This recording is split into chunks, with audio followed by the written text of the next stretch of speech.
आज हम कर रहे हैं क्लास 12th का चैप्टर नंबर 1 मैथ्स का रिलेशन एंड फंक्शंस का एग्जाम्पल नंबर 3 जो है जिसमें दिया गया है हमें एल है जिसमें जो सेट दिया है all lines in a plane का सेट दिया गया है और रिलेशन दिया गया है हमें L1, L2 इस L1 is perpendicular to L2। हमें सिमेट्रिक बताना है, रिफ्लेक्सिव नहीं है और ट्रांसवेटिव नहीं है। अगर आपने ये ट्रांसवेटिव और सिमेट्रिक और रिफ्लेक्सिव आपको नहीं पता है तो आप इसका इंट्रोडक्शन वीडियो भी देख सकते हो जो मैंने डिस्क्रिप्शन में डाल दिया है। तो अब हमें सबसे पहले हम इसमें रिफ्लेक्सिव प्रूफ करेंगे जो है, पहले हम इसमें ऐसे लिखेंगे रिफ्लेक्सिव। जो भी हमें प्रूफ करना रहता है पहले हम इसमें आगे में ऐसे लिख के फिर इसमें प्रूफ करके दिखाएंगे। हम यहाँ पे लेंगे R इज बेसिकली मैं पहले आपको समझा देती हूँ कि अगर मैं यहाँ पे L1, L1 लूँ, क्योंकि हमें प्रूफ क्या करना है A बिलोंग्स टू R इस रिलेशन, तब जाके ये एक रिफ्लेक्सिव बनता है और सारे एलिमेंट A के प्रेजेंट होने चाहिए, सेट A के बिलोंग्स टू A रहने चाहिए। L1, L2 लूँगी तो मैं यहाँ पे मुझे लिखना पड़ेगा L1 is perpendicular to L1।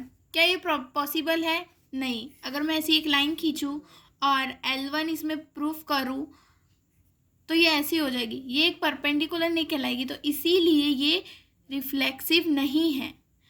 तो हमें यही चीज़ लिखनी है बस। तो अभी हम हम लिखेंगे R is not reflexive as a line L1 cannot be perpendicular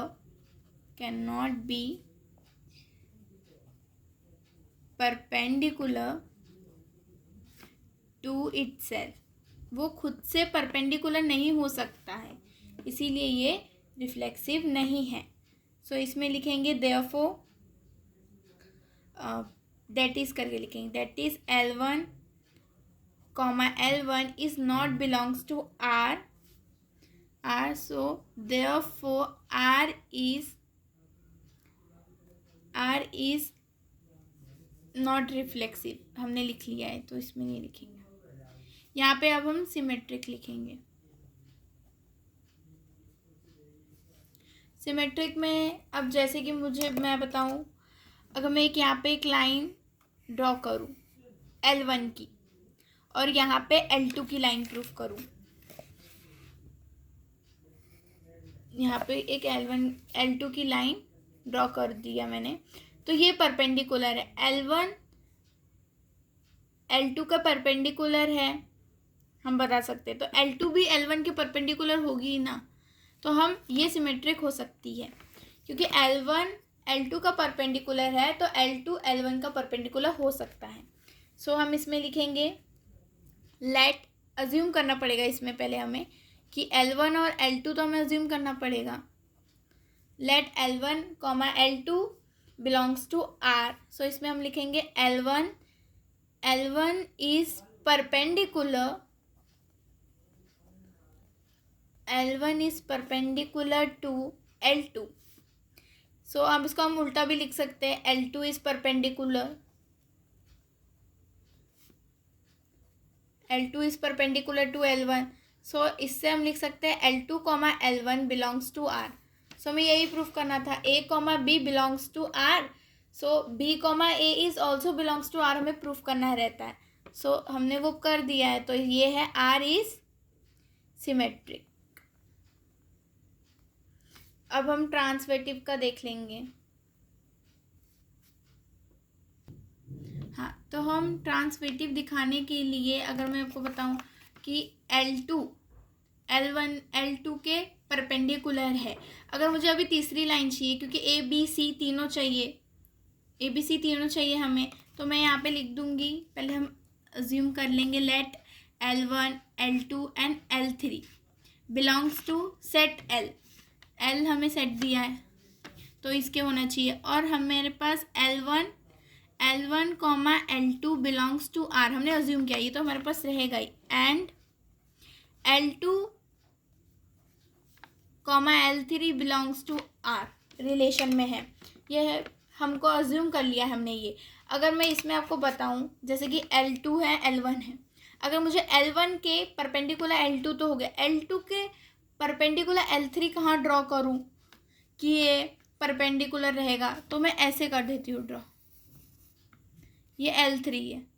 अब ये L2 इस परपेंडिकुलर टू L3, पर L1 परपेंडिकुलर है क्या L3 के, तो नहीं, ये पैरेलल है, परपेंडिकुलर नहीं होगा ये, इसलिए ये ट्रांसवेटिव नहीं है, तो हमको यही लिखना है यहाँ पे। सो यहाँ पे मैं लिखूंगी L1 is perpendicular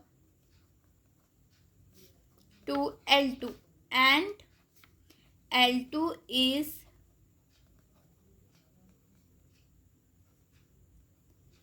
perpendicular to L3। अब हम इन दोनों से हमें क्या पता होगा, पता चल जाएगा कि that is L1 is perpendicular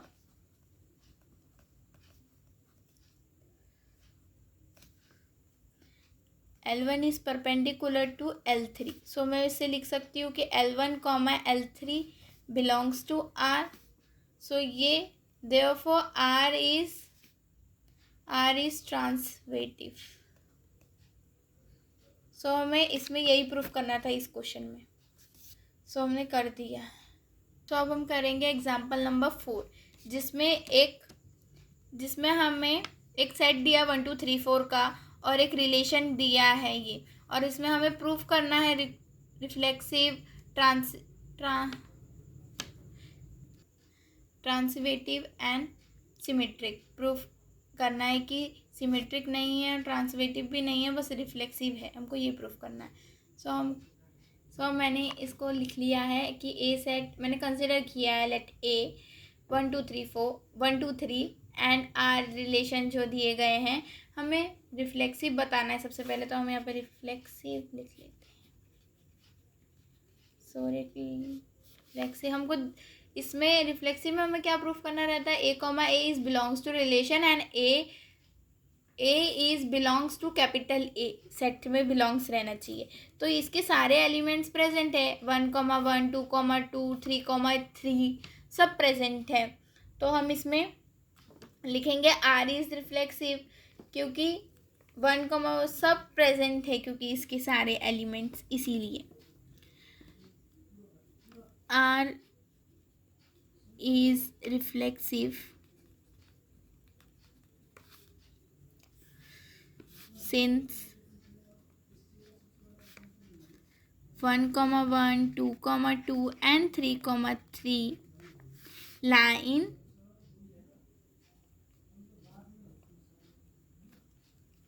in R। अब हम सिमेट्रिक देखते हैं।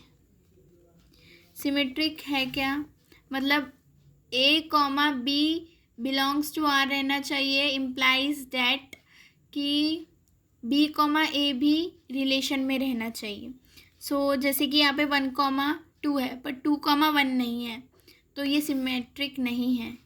तो हम इसको यही लिखेंगे कि R is not symmetric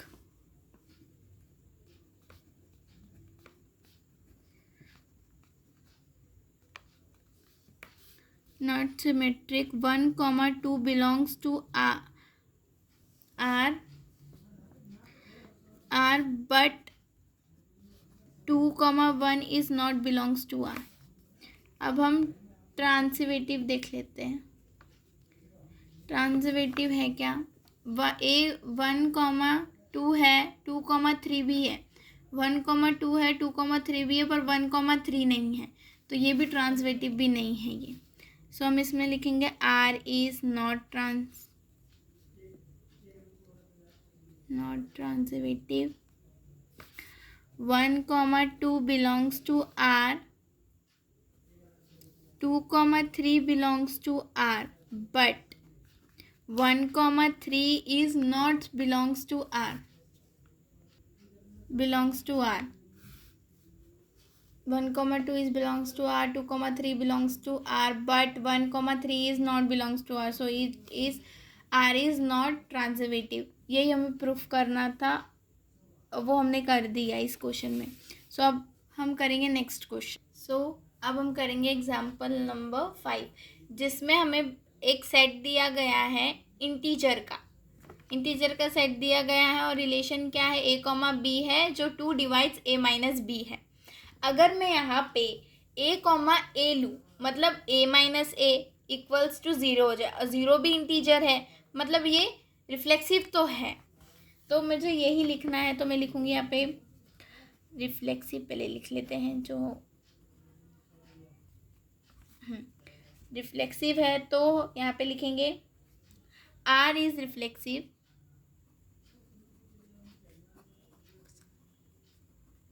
R is reflexive as a, a belongs to R, which is 2 divides a minus a. A minus a is 0, so 0. So a minus a हो जाएगा यहाँ पे 0. So एक a डिवाइड 0, और 0 तो रहता ही है integer में, तो इसलिए ये रिफ्लेक्सिव है. So a, a is belongs to R लिखेंगे. और यहाँ पे अब लिखेंगे सिमेट्रिक. लिखने के लिए अब हम देखेंगे यहाँ पे a, b है, तो यहाँ पे 2 डिवाइड्स a माइनस b. अगर यहाँ पे b, a रहता तो हम यहाँ पे 2 डिवाइड्स b माइनस a भी लिख सकते हैं, सॉल्व कर सकते हैं ना हम. जैसे कि एग्जांपल यहाँ पे अगर मैं लूँ, a को मैं 4, सो मैं a को 4 ले लूँगी और b को 2 लूँगी. तो a minus 4 minus 2 is 2 and b मतलब 2 माइनस 4 माइनस 2. सो 2 भी इंटीजर है और -2 भी इंटीजर है, तो सेम ही है. सो हमें ये लिखना है R is symmetric. R is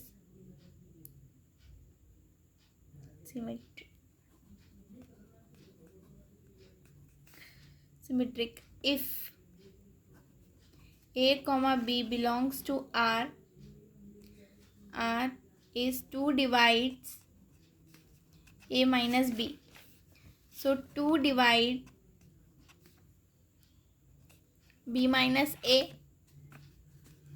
Hence तो मैं लिख सकती हूँ b, a. Therefore लिख सकती हूँ मैं b, a belongs to R. So R is symmetric. अब यहाँ पे मैं ट्रांजिटिव लिख लेती हूँ.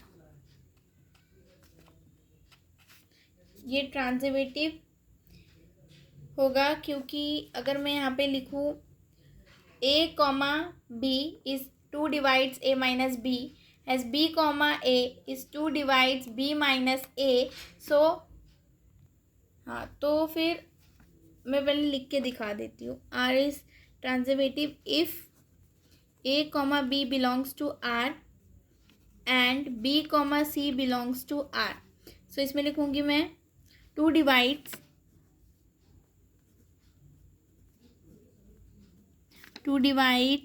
a minus b, 2 divides a minus b and 2 divides b minus c. सो इससे मैं निकाल सकती हूँ therefore या फिर implies that 2 divide a minus c. So a, c belongs to R. सो मैं इसमें लिख सकती हूँ therefore R is ट्रांजिटिव. सो हमें यही प्रूफ करना था और हमने कर दिया. सो यहाँ पे मैंने एक्चुअली गलत हो गया कि यहाँ पे जैसे 2 divides a minus b and 2 divides b minus c है, तो अगर मुझे a माइनस c प्रूफ करना है तो मैं इसको ऐसे ले सकती हूँ a minus B plus b minus C, तो प्लस माइनस तो कैंसिल हो जाएगा, तो a माइनस बी बचेगा। पर इस तरीके से हम लिखेंगे और इन दोनों को ब्रैकेट में कर लेंगे, a माइनस बी को और b माइनस सी को, जैसे यहाँ पे किया। अगर a माइनस बी 2 से डिवाइड हो रहा है प्लस b माइनस 2 भी 2 से डिवाइड हो रहा है, तो उसका जो लेफ्ट हैंड साइड है वो भी 2 से डिवाइड होगा, तब जाके हम यहाँ पे लिखेंगे कि 2 divides a minus B, so implies that a minus c, a comma c belongs to R, therefore R is transitive. और इसमें हमें एक और चीज़ पूछी गई थी कि R इज इक्विवेलेंस है कि नहीं, सो therefore R is equivalence relation. Equivalence वो होते हैं जो तीनों को प्रूफ करे, ट्रांजिटिव भी हो, रिफ्लेक्सिव भी हो, सिमेट्रिक भी हो, तीनों चीज़ होगी तब जाके वो इक्विवेलेंस बनता है। तो अब हम करेंगे नेक्स्ट क्वेश्चन। सो अब हम करेंगे एग्जाम्पल नंबर 6 करेंगे, और जिसमें हमें ए सेट दिया है 1 2 3 4 5 6 7 और रिलेशन दिया है a comma a, both a and b are either odd और इवन, मतलब ये ऑड ही रहेंगे या तो फिर इवन ही रहेंगे। तो इसमें ये रिफ्लेक्सिव, हमको ये इक्विवेलेंस प्रूफ करना है, तो पहले रिफ्लेक्सिव, सिमेट्रिक और ट्रांजिटिव तीनों प्रूफ करना पड़ेगा। तो पहले हम लिखेंगे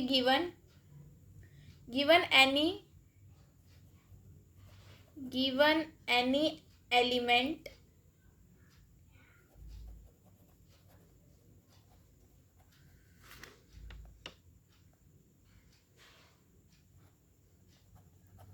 जो भी इसमें से A, so given any element A in A, both A and A must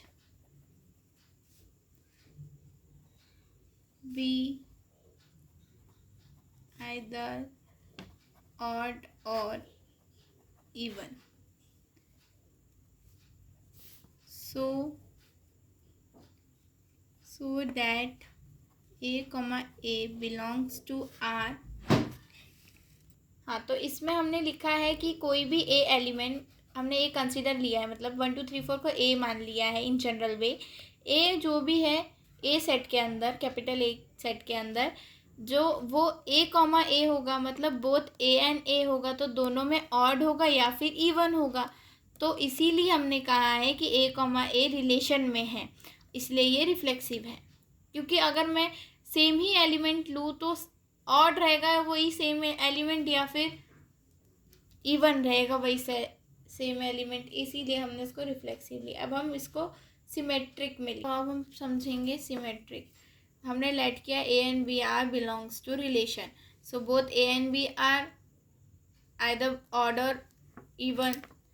so A और बी अगर कुछ भी हो सकता है, इवन भी ऑड भी हो सकता है, तो बी कॉमा ए भी हो सकता है, तो इसलिए वो सिमेट्रिक है। और ट्रांजिटिव ये है कि ए बी सी हमने बिलोंग्स लिया है सेट ए से, तो ए और बी कॉमा रिलेशन ले लिया है, और बी कॉमा सी रिलेशन ले लिया है हमने, बी कॉमा सी रिलेशन ले लिया है। और all element of A comma B comma C must be are either even और ऑड। सो कुछ भी हो सकता है, ऑड भी हो सकता है, इवन भी हो सकता है। इसी implies that a comma c belongs to R, so therefore R is transitive and therefore R is equivalence। यह हमें पहला क्वेश्चन में पूछा गया था। अब हमें इसमें दूसरे क्वेश्चंस भी पूछे गए हैं हमें इसी भाग में। जैसे यहाँ पे पूछा गया है show that of the all element subset 1 2 3 4 1 2 1 3 5 7 और 2 4 6 में क्या रिलेट है, ये एक दूसरे से इसका सबसेट क्या रिलेट कर रहा है और इसका सबसेट क्या रिलेट कर रहा है। तो हमें इसमें तो पता ही है कि इसके अगर हम इसको माइनस करेंगे तो इवन नंबर्स आएंगे, जैसे 1 माइनस 3 2, 3 माइनस 5 2, 7 माइनस 5 2 आएंगे, तो सब इवन नंबर्स आ रहे हैं। तो ये ऑड नंबर्स है और ये इवन नंबर है, तो इसमें हम लिखेंगे मैंने वैसे ही लिखा ऑल द एलिमेंट्स ऑफ 1 2 1 3 5 7 जो है वो रिलेट कर रहा है एक दूसरे से क्योंकि ये ऑड नंबर है, और सिमिलरली 2 4 6 जो है वो रिलेट कर रहा है उसके सब सेट से क्योंकि ये इवन है। और इसमें एक और क्वेश्चन पूछा गया है कि इन दोनों ने कि but no elements of the subset of 1 3 5 7 relate to any element of the 2 4 6, क्यों ये दोनों में से क्यों कोई नहीं रिलेट कर रहा है एक दूसरे से, क्योंकि ये ऑड है और एक ये इवन है इसीलिए। तो इसमें हमने इसलिए हमने ऐसा लिखा है कि also no element of the subset 1 3 5 7 can be relate to the any element 2 4 6 as element 3 1 1 3 5 7 are odd and element 2 4 6 are even, इसीलिए वो रिलेट नहीं कर रहा है। हमें यही पूछा गया था इस क्वेश्चन में। ये सारे एक एक क्वेश्चन में 3 क्वेश्चंस पूछे गए थे छोटे छोटे। ये सबसे ज़्यादा क्वेश्चंस इक्विवेलेंस रिलेशन में आता है प्रूफ करने का, इसीलिए हम इसको बहुत अच्छे से कर लेंगे तो बहुत अच्छा हो जाता है ये, इसीलिए बहुत इजीली हम मार्क्स भी गेन कर सकते हैं इसीलिए। दैट्स फॉर इसलिए हम ये क्वेश्चन में इसलिए इतना ही पूछा था।